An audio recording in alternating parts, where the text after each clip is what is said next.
All right. Well, welcome everyone. We're here for the first of several candidate interviews.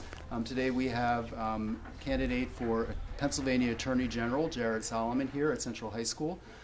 This is a collaboration between Committee of 70 and PA Youth Vote. We're going to have some students come up and ask the representatives some questions in a few minutes.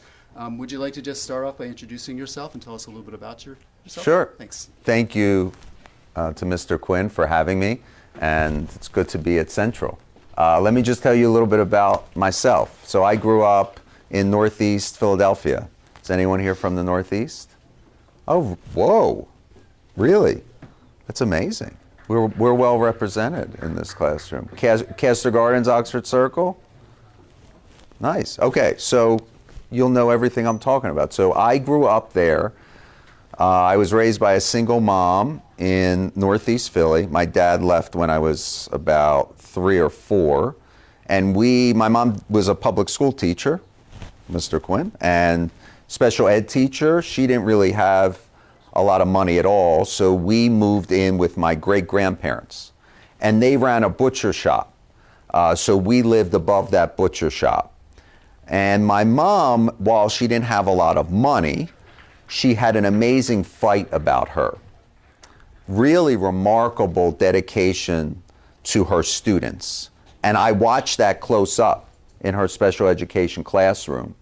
She had kids that had been left behind by the system, and she never ever forgot about them. And she really helped to inspire my own fight and work ethic. I went on to Swarthmore College. I went to Villanova Law School. I practiced something called securities and antitrust law, where I channeled that fight to make sure that I held large corporations, corporate cheats accountable for us right here in Pennsylvania. When in the United States Army, I served as an Army officer in the reserves, and I'm still serving in the National Guard. And basically, I decided originally to run for office because the neighborhood that had helped raise me was just not going in the right direction. And so I took on a 42-year incumbent, 42 years in the state legislature, and I said to my neighborhood, we just have to do better. We have to do better. And on a message of hope and bringing opportunity to the community, I won overwhelmingly in 2016, and then I got to work to start delivering for my neighborhood. I really took an expanded view, an expansive view of what safety means in my neighborhood. I think it means investment, enforcement, protection from special interest. And by doing that, we finally are bending the curve in terms of finally seeing a reduction in crime and an increase in opportunity. I want to take that model that we've developed, and I want to take that to all 67 counties.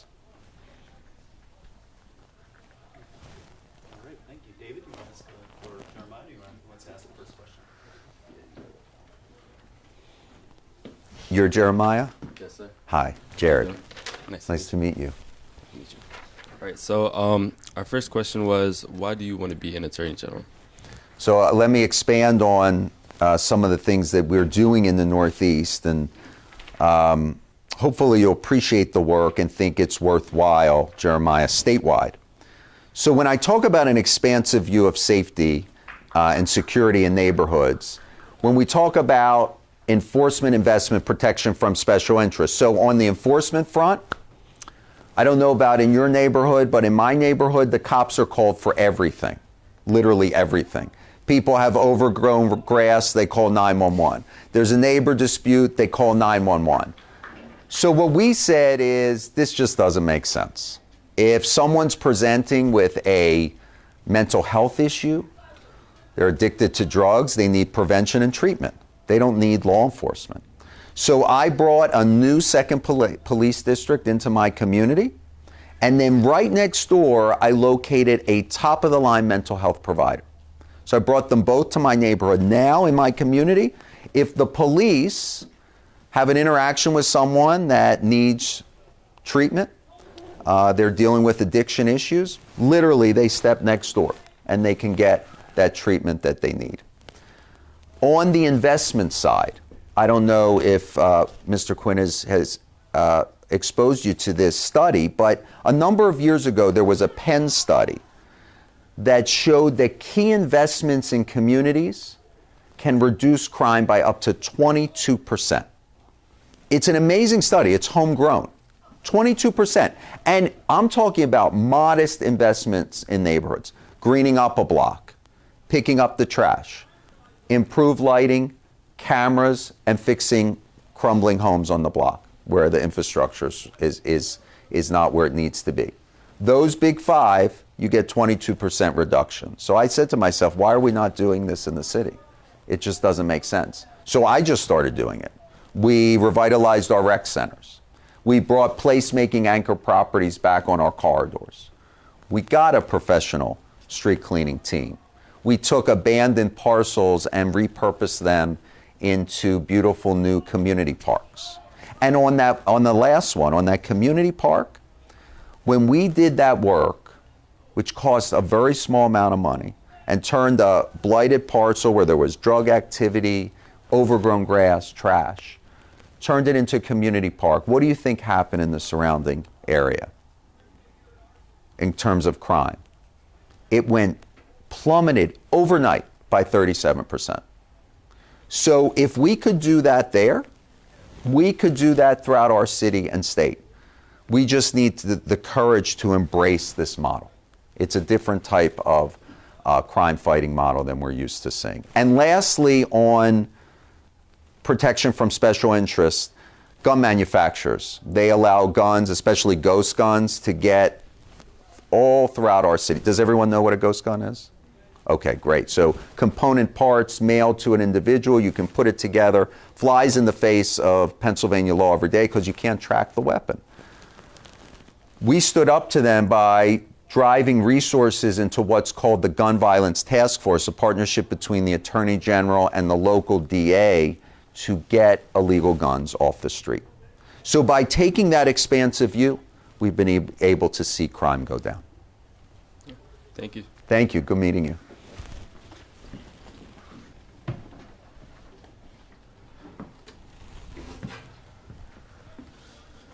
My name is David. So as someone who lives in the Oxford Circle area, my mom is a crossing guard at Crossan Elementary, just a few blocks away from that shooting of the Northeast children at 5 Points. My question is, what do you plan to do as Attorney General in terms of gun control and gun violence? So David, I appreciate that question. And yeah, Crossan actually used to be in my district, and then we got redistricted and it reconfigured my district. I want to talk about the Gun Violence Task Force and, in a perfect world, what would happen immediately after the shooting. And I think our mayor strongly believes in this model. The Gun Violence Task Force works in Maryland, it works in New Jersey, it works in New York. And it's simple. It basically says, folks at all levels of government don't talk to one another. And this is, I didn't even know this. When I was running, I'd never held public office before. I assumed I see all these elected officials with one another. I thought that they would work together on issues, especially a big issue like gun violence. What you realize is when you get elected, no one talks to one another. Everyone is siloed. And so what this task force model does is it forces communication and coordination at the local, state, and federal level. At the local level, it brings in the DA and local law enforcement. At the state level, it brings in state troopers. And at the federal level, it brings in the U.S. Attorney's Office. But then it brings in community partners, nonprofits, faith-based leaders, civic associations. And then there's a dose of prevention on the task force, which is you get subject matter experts who can think about long-term solutions, not just to deal with gun violence now, but long-term prevention strategies. At base, it is just a way to ensure communication. It works, but we're not embracing it in our city. Immediately after that shooting, if we had that task force, they would be right there to not just show some common humanity in terms of grieving with victims and their families, but also to retool and re-envision and rework what safety means in that neighborhood. Why did it happen? How can we prevent it? And bringing all those stakeholders to the table ensures that we're collectively all rowing in the same direction, and that's what we need to do. Thank you. Thank you. It's just the two of you guys? I believe so. Nice to see you again. As Attorney General, how would you address redlining in the communities and gentrification throughout the city? Right. So housing is a really important issue to me. And I led an effort. I passed a piece of legislation in the State House under Republican control. I think this is really important to note. Republicans controlled, and a lot of Trump Republicans controlled the State House and State Senate. And I passed a piece of legislation that allows for a 10-year tax exemption if developers don't dedicate 30% of all newly created or rehabbed units to affordable use. If it's not going to solve the housing issue in the city or state, but it's going to increase the housing stock. And if we don't have housing, we can't get to larger conversations about bigger issues, because housing is a core, foundational, fundamental right. It allows you to sustain a family. We can't get to a conversation about employment unless we make sure that people have a home, right? If you guys think of your home, it's a place that you can kind of be yourself. So that was critical, and that piece of legislation was really important. So I'm going to take those values that I bring in the affordable housing space, and I'm going to bring it to the Attorney General's office by actually having a unit dedicated to housing. We're not just going to address redlining. We're going to address fraudulent rent-to-own schemes. We're going to address illegal fees that, if you all know my neighborhood, and a lot of you are from my community, it's the most diverse community in the whole state, right? So what happens? And this happened to our neighbor. A lot of landlords are preying on folks because there's a language barrier. So they're signing leases that allow for illegal, under Pennsylvania law, fees to be incorporated into the lease. I actually saw a lease which ensured that the landlord was not responsible for any repairs dealing with property. Leaky roof, it's on the tenant. This is completely illegal under Pennsylvania law. But they're preying on the vulnerable. And as Attorney General, that's what I'm there for, to protect our most vulnerable. So we're going to deal with redlining, illegal rent-to-own, illegal schemes such as the fees that are added to leases. Now, the key is, once I bring suit, what do? I'm going to force a settlement like they just did in D.C. The Attorney General in D.C. got a $10 million settlement. And what did he do? He took that money and he drove it right into affordable housing. So it's not just winning the lawsuit by holding these schemers and scammers accountable, but then it's taking those resources and driving it to communities in need so we can increase affordable housing. Thank you. Thank you.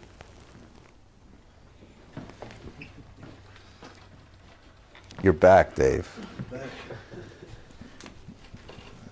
So obviously it's been a topic that's been talked about a lot, but I was curious, how would you handle attempts to interfere in PA elections?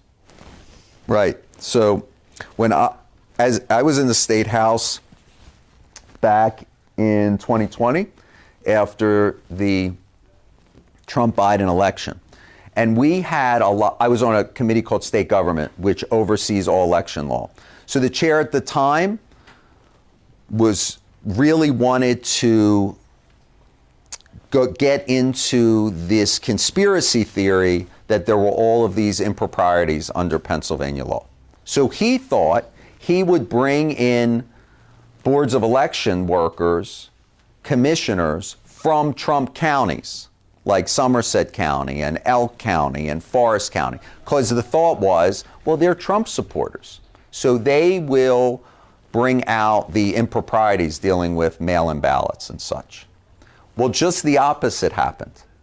The county commissioner, election commissioner in Somerset County said, no, we're professionals. We administer the elections in a fair and impartial way, and there were no improprieties dealing with mail-in ballots. So when I'm Attorney General, I will go to those counties first to ensure that we disabuse everyone in Pennsylvania of any myths concerning our elections.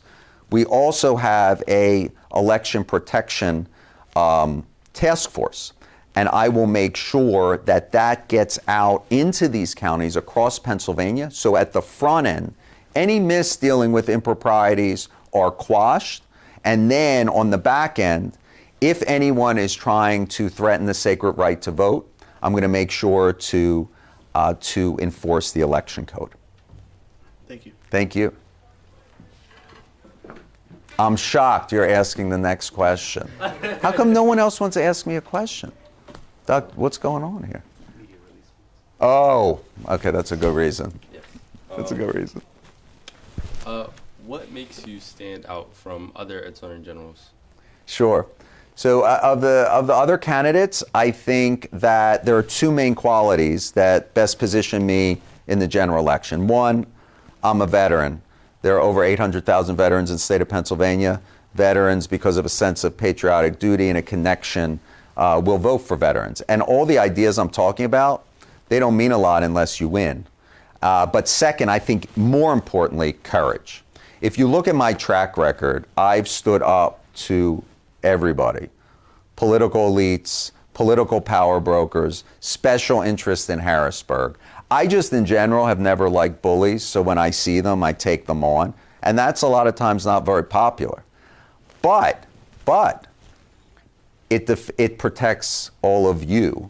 It protects all of Pennsylvania families. So when there's an issue of police misconduct, when there is a big corporation who's a big donor to a lot of politicians, like a pharmaceutical company, but they need to be taken on because they're trying to collude to drive down prices or increase prescription drug prices and drive down wages. You want someone like me because of the courage I've shown. I don't come from a political family. As I said, my mom didn't have any resources really when she was raising me. I don't have a political power broker behind me. The people who fuel my campaign, support my campaign, do it because they like the courage that I've shown. They like the reform spirit that I will bring to Pennsylvania to stand up to Pennsylvanians. Thank you. Thank you. Before we ask the last question, does anyone want to just call out a question? Anyone from the audience? This one there, we'll repeat it on mic. But Anything. no? Yeah. What's your name? Amelia, Amelia. you mentioned a lot about like being concerned about the safety in the city. Do you have like any preventative measures or like any opinions on like gun control? Just repeat the question. I heard you talking a lot about the safety of our city. Do you have any opinions on gun control or any ways we can like combat that violence? Absolutely, Amelia. It's such a great question because we in the State House, does everyone know Speaker McClinton, who is the Speaker of the PA House? Okay, we went to law school together. She's a remarkable person, and she's been leading our caucus. Finally, after 13 years, when Democrats were in the distinct minority, when we could not pass a piece of gun legislation, to finally bring that agenda to Pennsylvania. Over 60% of Pennsylvanians believe in common sense gun reform. And we've passed them. We've passed red flag laws. We have passed an assault weapons ban. We have passed a piece of legislation that would reduce high capacity clips, magazines on weapons, and yet they're stalled in the Senate. I think if you're really trying to change the culture, you need to bring some of these gun reforms to Pennsylvania.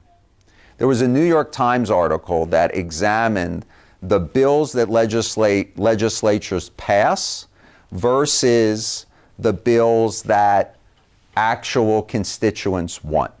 What do you guys think? Do you think it was a matchup in terms of what people want and what legislators pass? Not at all. In fact, it was such a small percentage of the bills that people were actually clamoring for, legislators actually moved. These group of common sense gun reforms are one of those packages of legislation that people want. They've been calling for because they want to change the culture of the gun culture in Pennsylvania. As someone in the military, I don't want to deprive anyone who's a hunter from their weapon. But what I want to do is make sure that we change the way we think about gun ownership in our state. And we need to do that by passing these measures. Even more important than the actual legislation is it's a cultural shift here in Pennsylvania. You want to ask the last question? Can I ask a question before the last question? Huh? Yeah, you can ask another question. Yeah, we have time. This one wasn't on the paper, but I was just curious. Like, you talk about like safety and mental health stuff, and I was just curious, like what plans you have that like high schoolers and young adults are going to be able to see, like in their everyday life, going to and from school or just out and about. So I think that the issue of safety obviously is going to be impactful, but I want to do what other states are doing in terms of student loans.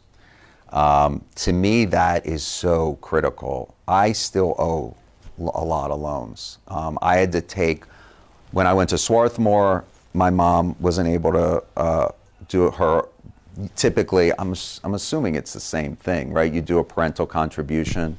At least that was when I went to college. So I took that on. I took on the parental contribution. And I think I'm going to be paying my law school loans till I'm like 80 because law school is so expensive. Do you know that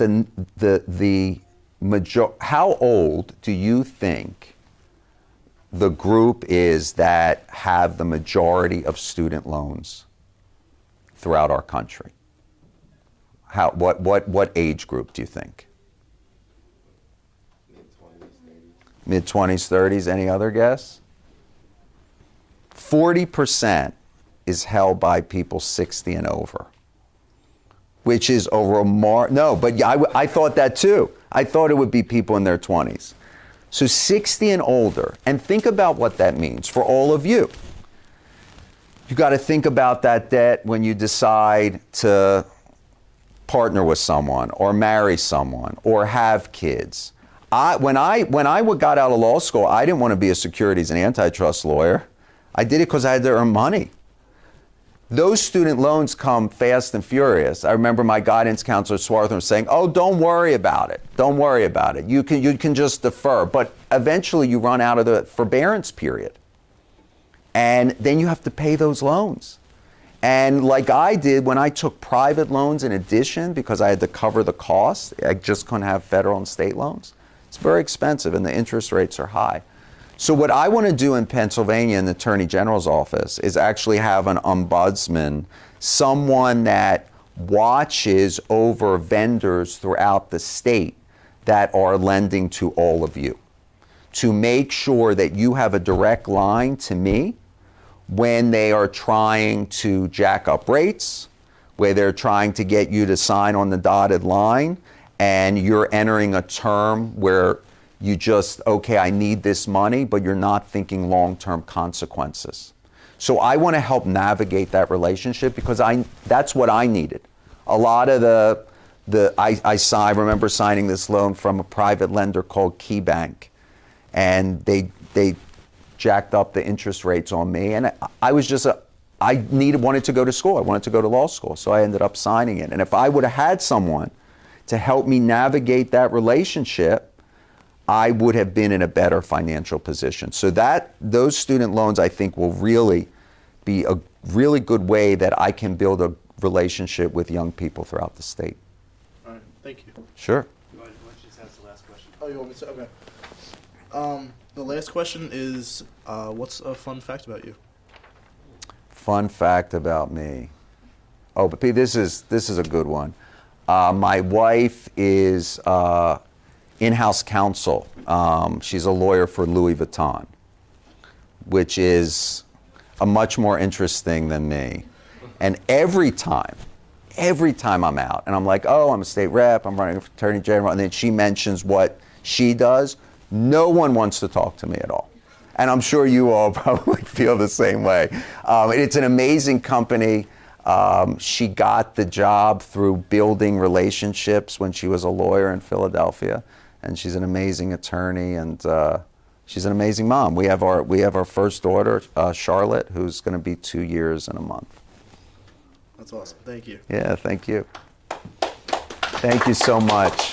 Thank This you was so great. much. Thank you. Appreciate you coming out. Of Thank course. You. And thanks for joining us here at Central High School. Thank you. And good luck. Thank you so much. Thank you, everybody. Thank you.